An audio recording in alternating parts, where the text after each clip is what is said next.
नामो अरिहंताण, नामो सिद्धाणं, नामो आयर्याणं, नामो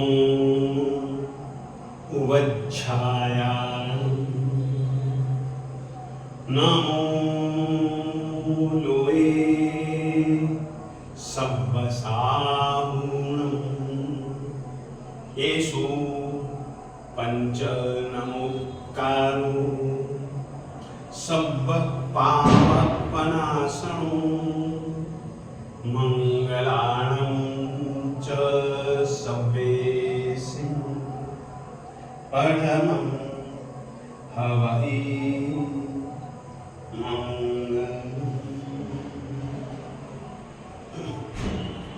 नामाकृति द्रव्यभावहि उन्नतस्त्री जगज्जनम क्षेत्रे काले च सर्वस्मिन् अर्हता समुपास्महे। आदिमं पृथिवीनाथ मादिमं निष्परिग्रहम् आदिमं तीर्थनाथं च ऋषभ स्वामिनं। भाग्यवानों, जैन श्वेतांबर मूर्ति पूजक परंपरा के किसी भी मुनि को आप वंदन करें, प्रणाम करें, आचार्य श्री जी को वंदन करें, प्रणाम करें, तो वे आशीर्वाद स्वरूप एक पद बोलते हैं, धर्म लाभ। धर्म लाभ शब्द का अर्थ केवल इतना ही होता है, तुमको धर्म का लाभ, तुमको धर्म की प्राप्ति हो। यदि तुम्हारी आत्मा को धर्म की प्राप्ति हो चुकी है तो भैया वो धर्म भावना, वो धर्म अनुष्ठान, वो अभ्युदय साधक धर्म की शैली तुम्हारे में प्रतिपल बढ़ोतरी को प्राप्त हो, ये धर्म लाभ शब्द का आशीर्वाद है। परंतु धर्म का प्रारंभ अगर जीवन में होता है तो वह अंतर के बदलने से होता है, अंदर से होता है, आत्मा से होता है। मन वाणी काया से होता है, मन वाणी काया की एक रूपता से होता है। ऐसा नहीं हाथी के दांत खाने के और दिखाने के और अंदर और बाहर की भिन्नता को तोड़ दोगे तो धर्म के पथ पर तुम्हारा कदम ऐसा निश्चित मानना। धर्म का संबंध कषायों से नहीं है, राग द्वेष से नहीं है, मिथ्यात्व से नहीं है, मिथ्या दृष्टि से नहीं है, सम्यक दृष्टि से है। कर्मों का यदि क्षय करना हो तो राग द्वेष मोह मिथ्यात्व प्रमाद, कषाय, योग इत्यादि के कारण से कर्मों का बंधन होता है। मिथ्यात्व, अविरति, प्रमाद, कषाय, योग, इनसे कार्मण वर्गणा के पुद्गल आते भी हैं और आत्मा के साथ जुड़ते भी हैं। यह है बंध। गुणस्थानकों में बंध उदय उदीरना सत्ता के आधार पर कि किस गुण स्थानक में कितने कर्मों का बंध, उदय, उदीरना और सत्ता, इसके आधार पर गुण स्थानकों का निर्णय करने की एक रीति है। और कर्मों का क्षय करते जाना, कर्मों का क्षयोपशम करते जाना, करते जाना, करते जाना, करते जाना, क्षय कर देना, यह गुणस्थानक आरोहण, गुणस्थानक पर चढ़ने की पद्धति है। और मिथ्यात्व, अविरति, प्रमाद, कषाय, योग आदि के कारण से ज्यादा कर्मों का आश्रय और कर्मों का बंधन, ये गुणस्थानक आरोहण नहीं, गुणस्थानक अवरोहण का क्रम है। और यदि हम गुणस्थानकों का अवरोहण करेंगे तो हम ज्यादा से ज्यादा यदि किसी गुणस्थानक पर नीचे से नीचे भी आए तो उस गुणस्थानक का नाम है मिथ्यात्व गुणस्थानक। दो चीजें हैं, मिथ्यात्व और सम्यक्त्व। इनमें मिथ्या और सम्यक शब्द का महत्व है। मिथ्या यानी कि झूठ, प्रपंच, जहां झूठ होगा वहां प्रपंच भी होगा, वहां दुराग्रह भी होगा, वहां जड़ता और पकड़ भी होगी, वहां अंधविश्वास भी होगा। जब जीवात्मा तत्व और अतत्व की पहचान किए बिना, तत्व और अतत्व को जांच किए बिना, परख किए बिना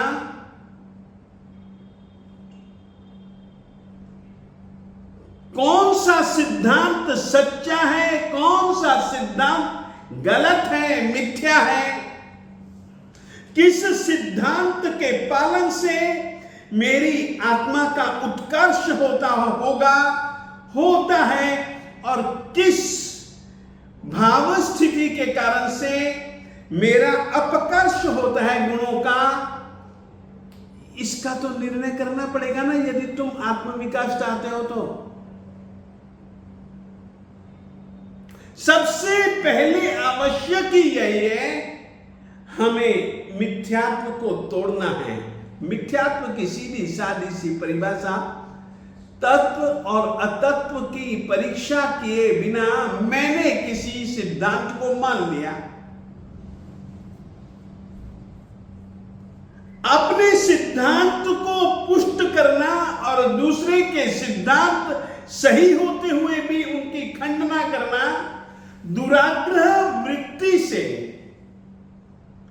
आग्रह वृत्ति से, ये जो वृत्ति है ना, इस वृत्ति के कारण से व्यक्ति सत्य से दूर होता है। मेरी बात सच्ची, तेरी बात गलत। अपनी बात को सत्य साबित करने के लिए और दूसरे की बात को असत्य साबित करने के लिए वो हर तरीके का अब दिल में सोच पैदा करेगा। एक आग्रह बन गया ना, दुराग्रह बन गया ना, अब वो उल्टी ही दिशा में चलेगा। बस वो उल्टी दिशा में जाना चाहता है कि नहीं जाना चाहता, इस बात को छोड़ दो, मगर वो उल्टी ही दिशा में जाएगा, सत्य को छोड़ करके जाएगा। वो किस कारण से जाएगा? अपन व्यवहार में कितनी बार देखते हैं, कितनी बार देखते हैं कि व्यक्ति ऐसे दुराग्रहों में फंस जाता है, फिर वह दुराग्रह के कारण से सिद्धांतों को लेकर के राग, द्वेष, वितंडावाद, आग्रह, खंडन, मंडन, सत्य बात को भी वो सत्य मानने के लिए तैयार नहीं, असत्य को छोड़ने के लिए तैयार नहीं, और चाहे खुद की आत्मा का जितना मर्जी अहित हो, परंतु दुराग्रह वशात पकड़े हुए सिद्धांत को, गलत सिद्धांत को वह पकड़े रखता है और अपने सिद्धांत को सत्य ठहराने के लिए हर तरीके की युक्ति प्रयुक्ति की, वह युक्ति प्रयुक्ति का उपयोग करता है। सत्य नहीं मानना सो नहीं मानना, वो सत्य किसी ने भी कहा हो, जिनेंद्र परमात्मा के द्वारा कहे गए संपूर्ण सत्य को भी वे लोग नहीं मानते, नहीं मानते, नहीं मानते। एक छोटे से उदाहरण से आपको एक स्थिति बतलाता हूं। एक चोर था जिसका नाम था रोहिणी, उसके पिता का नाम था लोहखुर। लोहखुर मरने की तैयारी में है मगर मर नहीं पा रहा है, बहुत वेदना भोग रहा है। बेटे ने पूछा, पिताजी आपके दिल दिमाग में कोई चीज है जो कि आपको रोके रख रही है, आप कहो तो सही। लोहखुर ने कहा, हाँ बात तेरी सही है बेटा, मुझे एक बात तुझसे को कहनी है और तुझसे एक वचन लेना है। उसने कहा, कहो पिताजी। कभी भी महावीर नाम का एक तीर्थंकर है, उसकी बात को सुनना मत। मानने की तो बात ही छोड़ दे, सुनना भी नहीं। यदि तू मुझको यह विश्वास दिलाता है कि तू नहीं सुनेगा तो बस मैं शांति से प्राण छोड़ दूंगा। और बेटे ने वचन दिया और पिताजी चले गए, पिताजी मर गए। बहुत बड़े नामी डाकू थे और अपने पिताजी से भी बढ़कर के रोहिणी हुआ।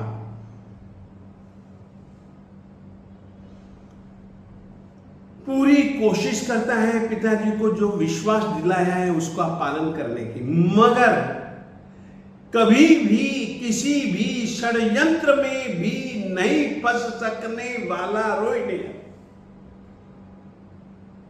एक बार भाग रहा है। एक तरफ समवसरण है जिसमें कि श्रवण भगवान महावीर स्वामी जी उपदेश दे रहे हैं और उसके पास में से गुजरते हुए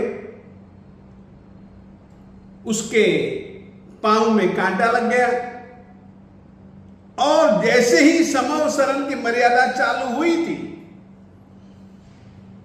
परमात्मा की दिव्य वाणी उसके कानों में टकराई थी तो उसने कानों में उंगलियां जोर से डाल दी थी और भागा जा रहा था। कांटा लगा, कांटे के कारण वह ज्यादा तेज भाग नहीं सकता था। अब उसको डर सताने लगा कि मेरे पीछे जो सैनिक लगे हुए श्रेणिक के, वो मुझको पकड़ लेंगे। कान में से अंगुली को निकाला, कांटा जो बहुत गहरा धंस चुका था, निकाले बिना भागा नहीं जा सकता था। वो कांटा उसने निकाला और जब कांटा निकाला तो भगवान महावीर स्वामी जी के कुछ वचन उसके कानों में पड़ गए।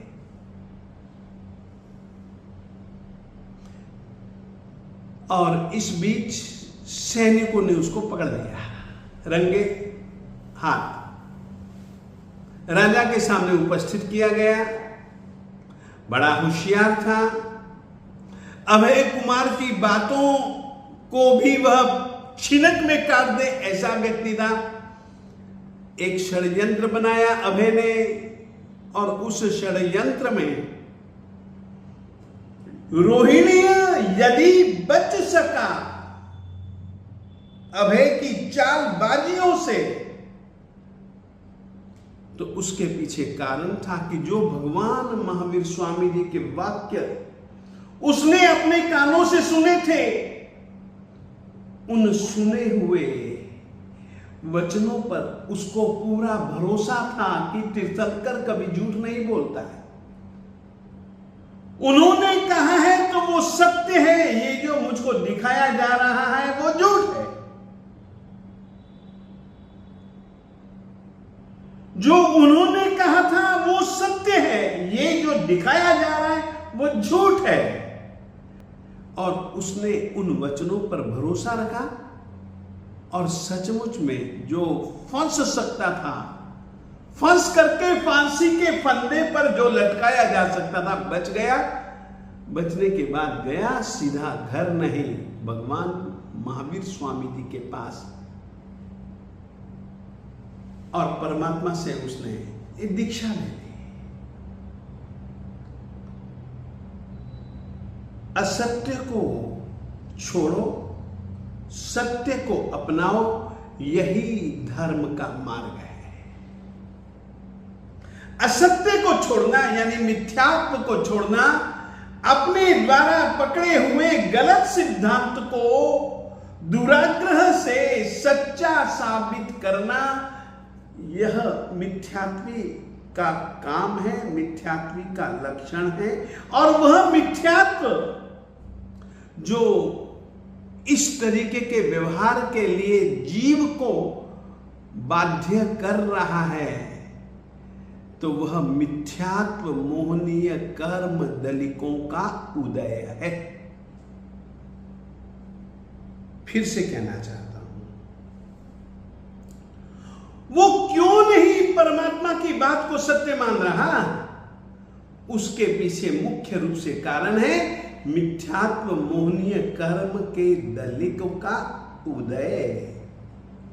और जब तक मिथ्यात्व मोहनीय कर्म के दलिकों का उदय रहेगा, वो कभी भी सत्य को पकड़ने का प्रयास ही नहीं करेगा, असत्य को छोड़ भी नहीं पाएगा, असत्य के आग्रह को भी नहीं छोड़ पाएगा। ये काम करता रहेगा, करता रहेगा, करता रहेगा। इसका नाम है मिथ्यात्व। एक प्रकार का मिथ्यात्व यह आभिग्रहिक मिथ्यात्व कहलाता है। दूसरे प्रकार का मिथ्यात्व होता है, वो होता है अनभिग्रहिक मिथ्यात्व। जिस तरीके से अपन लोग देखते हैं बहुत जनों को, हमें क्या लेना देना सत्य क्या असत्य क्या, हमें तो अपने मतलब से लेना देना है। गुण दोष की परीक्षा किए बिना,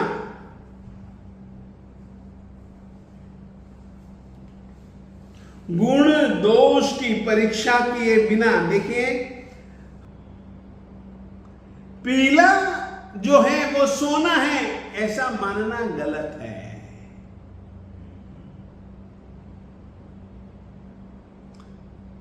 दिखने में कई चीजें एक समान होती हैं, परंतु उनके जो गुण होते हैं, दूध तो एक जैसे दिखते हैं, मगर दूध में भी बहुत अंतर होता है।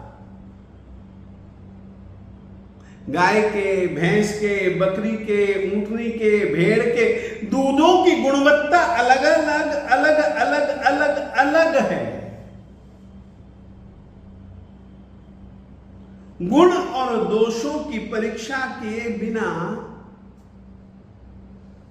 हर एक धर्म को समान मान लेना, समान कह देना,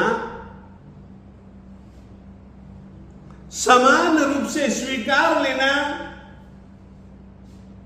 यह भी एक प्रकार का मिथ्यात्व है। ये अनाभिग्रहिक मिथ्यात्व कहलाता है। एक तीसरा भी मिथ्यात्व होता है, उस मिथ्यात्व का नाम है आभिनिवेशिक।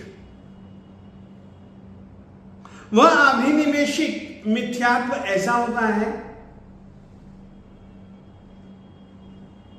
वो इस तरीके से आप समझ सकते हो, जैसे कि जमाली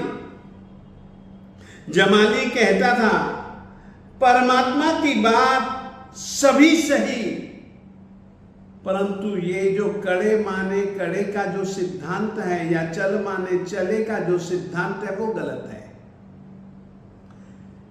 99% सही, परंतु 1% जो परमात्मा की वाणी बिल्कुल सत्य थी, 100% उसमें से किसी एक बात को लेकर के या कुछ बातों को लेकर के अपनी समझ शक्ति के उपयोग से सत्य को छोड़ देना और बाकी सब ठीक, ये बात गलत है, ये बात गलत है, ये बात गलत है, ये बात गलत है।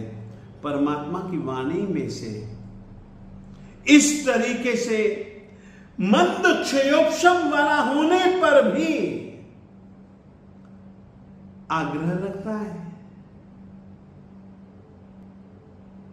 तो यह तीसरे प्रकार का मिथ्यात्व है। चौथे प्रकार का मिथ्यात्व, जिसका नाम है सांशयिक मिथ्यात्व। ये तो बात पक्की है कि कहां 5वीं कक्षा का विद्यार्थी और कहां एमए की कक्षा का विद्यार्थी, दोनों के ज्ञान में बड़ा अंतर होता है ना। देव, गुरु और धर्म के प्रति जो स्वरूप बतलाया है कि ये सच्चा है कि झूठा है, हमेशा डावाडोल चित्त की स्थिति में कोई निर्णय नहीं कर पाता। जो चित्त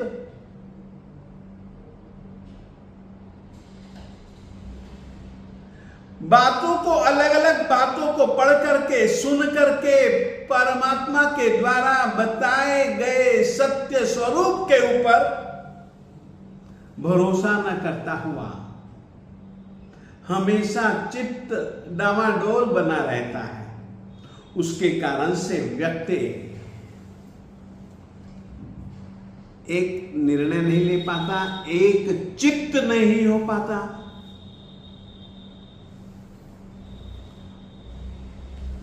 दो नौकाओं में एक साथ पांव रखने का प्रयास करता है,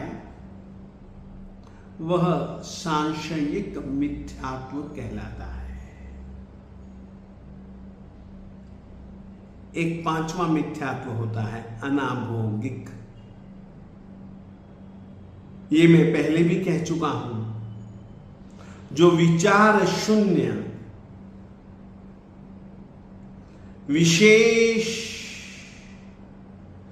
ज्ञान से रहित, विचार शक्ति से रहित जीवों का जो मिथ्यात्व है वह अनाभोगिक मिथ्यात्व है।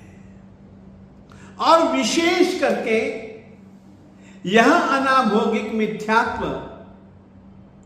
असंगी जीवों में पाया ही जाता है। असंज्ञा का मतलब केवल इतना ही, जिसके पास में दीर्घकालिक की संज्ञा नहीं,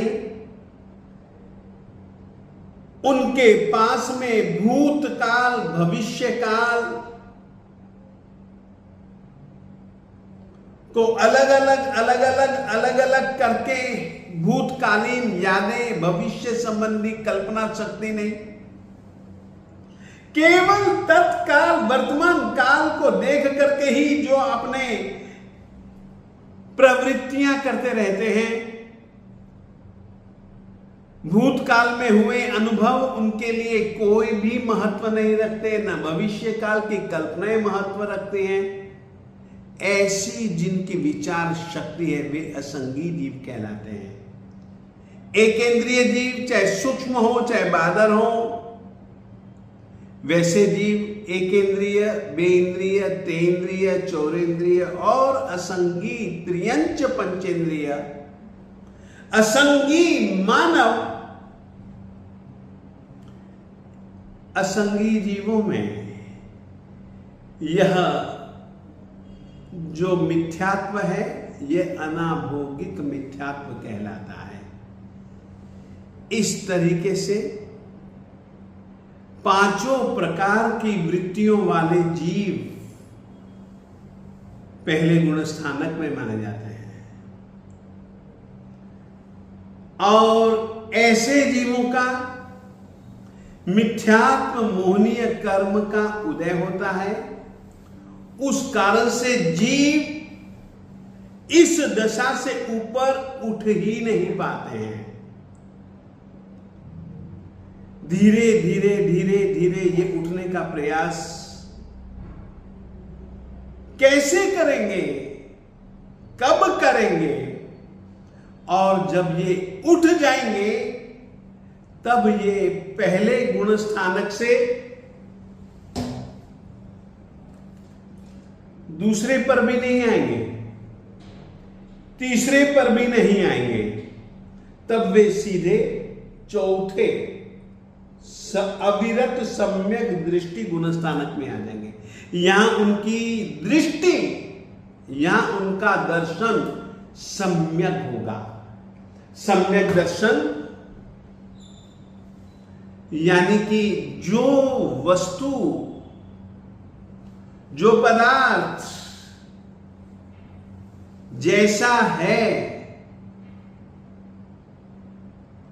उसको वैसे रूप से जानना, वैसे रूप से मानना, वैसे रूप की ही श्रद्धा रखनी, उसका नाम है सम्यक दर्शन। परंतु याद रखिए, केवल बाहर की ही चीजें नहीं, जो आंतरिक सत्य हैं, आत्मिक सत्य हैं, उन विषयों को सम्यक रूप से देखना, जानना, समझना, मानना, उसका नाम है सम्यक दर्शन। और हम साधारण से क्षयोपशम वाले अपनी आत्मिक सच्चाइयों को, आंतरिक सच्चाइयों को, आत्मिक स्वरूप को बिना साधना के हम पहचान नहीं सकते। जिन्होंने जाना है ऐसे अरिहंतों केवली परमात्मा की बातों को सत्य न मानते हुए हम लोग मिथ्या दर्शनी, मिथ्यात्वी रहते हैं, मिथ्यात्व का ही पोषण करते हैं।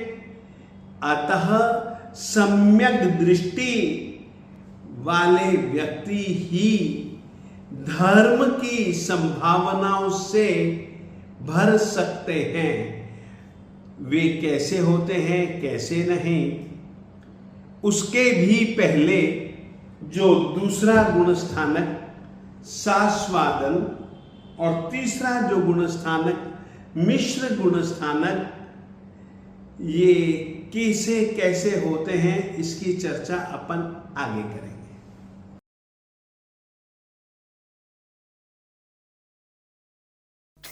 सारी दुनिया के दोषों को देखना और उनकी चर्चा करना हमारा प्रिय विषय बन चुका है, जबकि होना तो विपरीत चाहिए कि हम अपने दोषों को देखें, आत्मा की साक्षी में उनकी निंदा करें, परमात्मा और गुरु के समक्ष उनकी गर्हा करें। प्रस्तुत स्तवन में पूज्य गुरुदेव श्री विजयानंद सुरीश्वर जी महाराज साहेब परमात्मा श्री कुंथुनाथ जी के समक्ष उनके गुणों को याद करते हुए अपने अवगुणों और दोषों की गर्हा कर रहे हैं। वे कहते हैं कि हे कुंतुनाथ स्वामी, आप तो गुणों के स्वामी हो, जगत के जीवों को जीवन देने वाले महादेव हो, जगत का उद्धार करने वाले हो, मोक्ष रूपी लक्ष्मी प्रदान करने वाले हो। आप जैसे गुणों का धनी बनने के लिए मैं निश दिन आपकी सेवा में रहता हूँ। कुंथु जिनेसर साहिब तू धनी, कुंथु जिनेसर साहिब तू धनी। जग जीवन जग देव जगत उदाहरण, शिव सुख कारण निस दिन सारो सेव। कुंथु जिनेसर साहिब तू धनी, कुंथु जिनेसर साहिब तू धनी।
साहिब तू धनी।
साहिब तू धनी।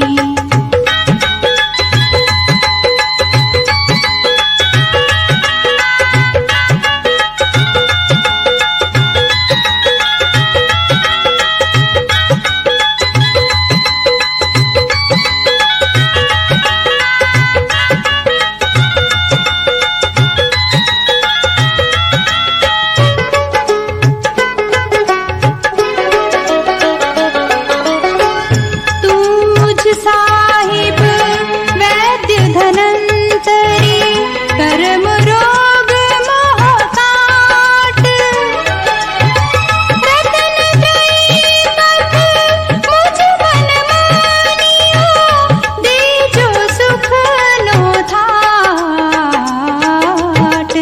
कुंथु जिनेसर साहिब तू धनी, कुंथु जिनेसर साहिब तू धनी।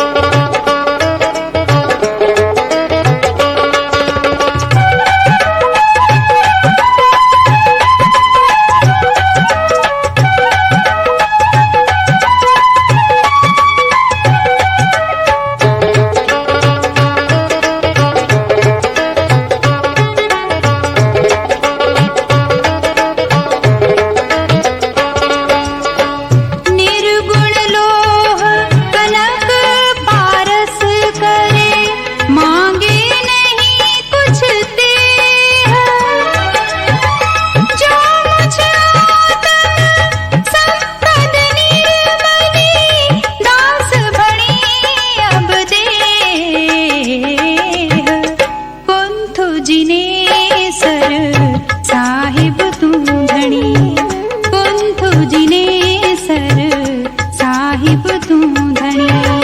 जग जीवन जग देव जगत उदाहरण, शिव सुख कारण नित दिन सारो सेव। कुंथु जिनेसर साहिब तू धनी, कुंथु जिनेसर साहिब तू धनी, कुंथु जिनेसर साहिब तू धनी, कुंथु जिनेसर साहिब तू धनी, कुंथु जिनेसर साहिब तू धनी, कुंथु जिनेसर साहिब तू धनी।